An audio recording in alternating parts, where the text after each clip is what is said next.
Oi, gente, tudo bem? Nessa aula, nós daremos introdução ao capítulo 12, que fala um pouquinho a respeito da genética e da biotecnologia. Ou seja, todo aquele conceito da genética aplicado agora, tá? Então, eu dividi essa aula em duas, né? Diferente do tema anterior, porque é um tema mais teórico, então dá pra gente discutir bastante as questões, tá? Então, primeira coisa, há mais de 12 mil anos o ser humano atua fazendo seleção artificial de plantas e animais. O que é seleção artificial? O ser humano encontra plantas com variações, né, que sejam vantajosas para ele e acabam escolhendo aquela característica e proliferando ela, né? Então, vamos supor lá, já expliquei, acho que comentei isso com vocês, mas a banana, há milhares de anos atrás, ela tinha semente, né? Então, você imagina todos aqueles pontinhos pretos na banana eram sementes desenvolvidas. Ou seja, ficava comendo banana e cuspindo semente, né? Basicamente. Então, a partir do momento que surgiu uma mutação, que a banana surgiu sem fecundação, o ser humano achou interessante e começou a proliferar aquele tipo de banana, tá? Então, isso é seleção artificial, a gente colocando a mão para selecionar aquilo que é mais vantajoso pra gente, tá? Então, por exemplo, todas essas couves aqui, elas originaram dessa planta inicial. Então, a couve-flor, o brócolis, o repolho crespo ou a couve rábano. Tá. Então, são esses tipos de plantas aqui que originaram todas essa inicial aqui.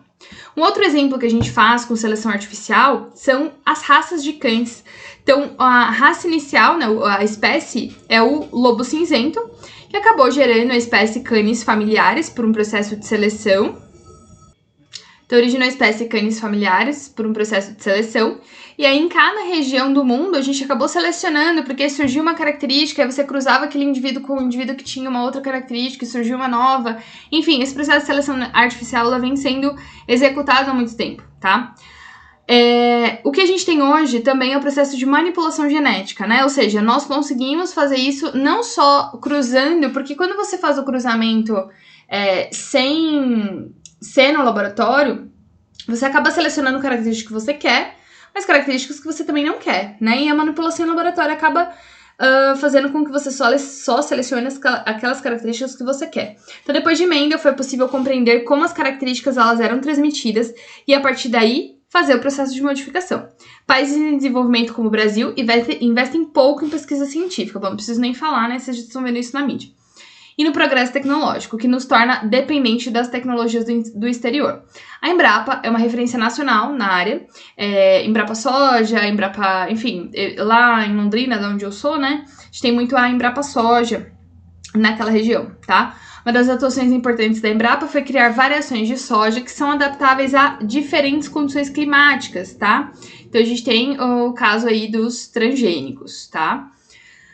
Antes da manipulação genética, a única forma de obter características de interesse humano era através de cruzamentos. É o que eu tô falando, que eu falei pra vocês, né? Então, faz o cruzamento entre espécies e aí você obtém uma espécie intermediária, né? Uma raça intermediária daquela espécie. E aí, consequentemente, você tem algumas características que são vantajosas e outras não necessariamente, tá? Existem também raças sintéticas a partir desses cruzamentos. Então, o Red Angus com o Senapou acabou gerando Senangus, que tem uma quantidade de carne maior e uma qualidade de carne melhor. Qualidade de carne melhor, exatamente, tá?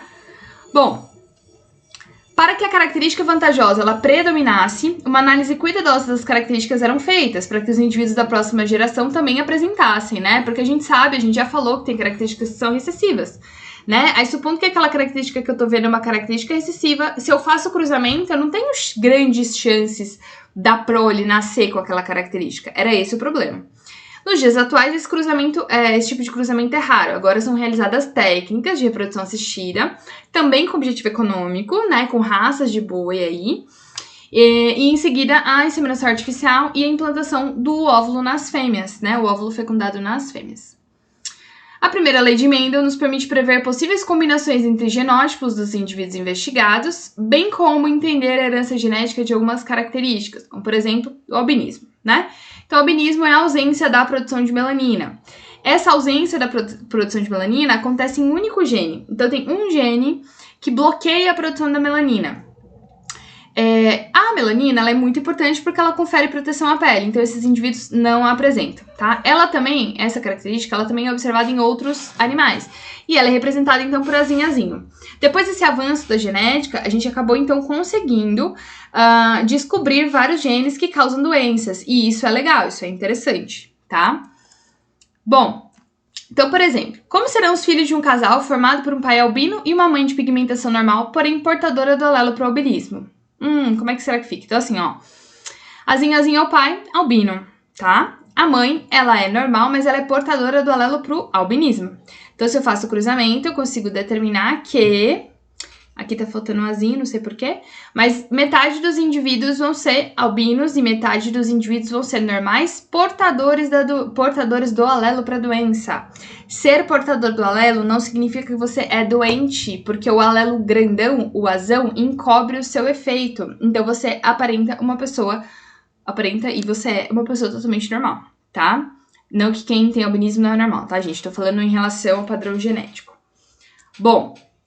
E se os pais fossem normais, porém heterozigotos para essa característica? Já muda de figura, né? Então, ali eu tinha 50% porque o pai era albino e a mãe portadora. Aqui, né, eu vou ter um padrão de 25%. Aquela continha que a gente já fez, tá?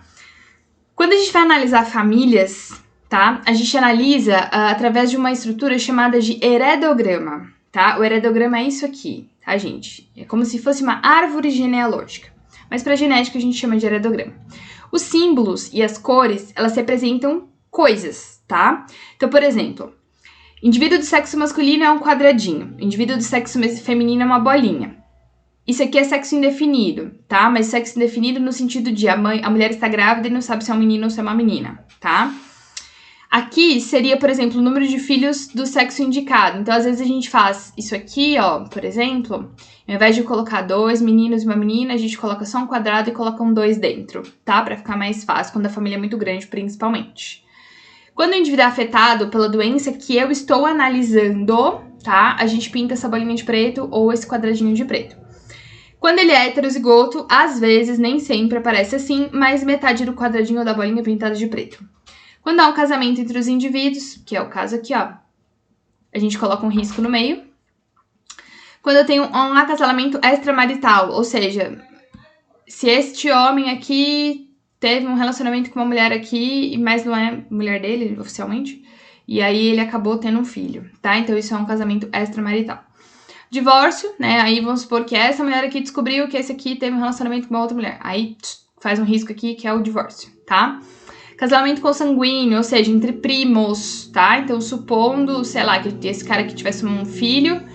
E essa moça aqui, né, casasse com esse filho aqui, que é filho do tio dela. Então, é casamento consanguíneo. Gêmeos monozigóticos, né? A gente tem uma saída diferente. Aqui a gente tá vendo que é tudo reto, tá vendo? Nos casos de gêmeos, a gente faz uma saída... Porque é a mesma gravidez, né? Gêmeos monozigóticos têm um triângulo, né? E os gêmeos dizigóticos só tem uma mesma saída ali, porque é uma gravidez única. Então, por exemplo... Quantas gerações nós temos aqui? 1, 2, 3. Normalmente os números representam aqui lateralmente, tá? As gerações, elas são contadas de cima para baixo e não de baixo para cima, tá? Tem que tomar cuidado com isso. Descreva os indivíduos que formam essa geração. Então, vamos lá. Nós temos, na primeira geração, um casal que teve 3 filhos, sendo 2 meninos e uma menina. A menina é afetada. Essa menina afetada casou com um rapaz normal... E teve na terceira geração uma filha, tá?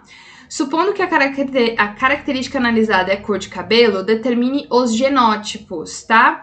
Então, vamos supor que eu tô falando que essa menina aqui é a única loira, tá? Será que a gente consegue determinar os genótipos?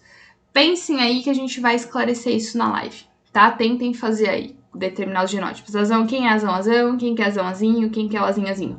Lembrando que o azinho-azinho vai ser o recessivo pro loiro. Nesse exemplo, bem tranquilo, tá bom? Então, esse aqui vai ser o recessivo pro loiro. Bom, gente, era isso. Tentem fazer as atividades da página 21, 22, 23, 24 e 25. E nos vemos na live. A partir de agora, bons estudos.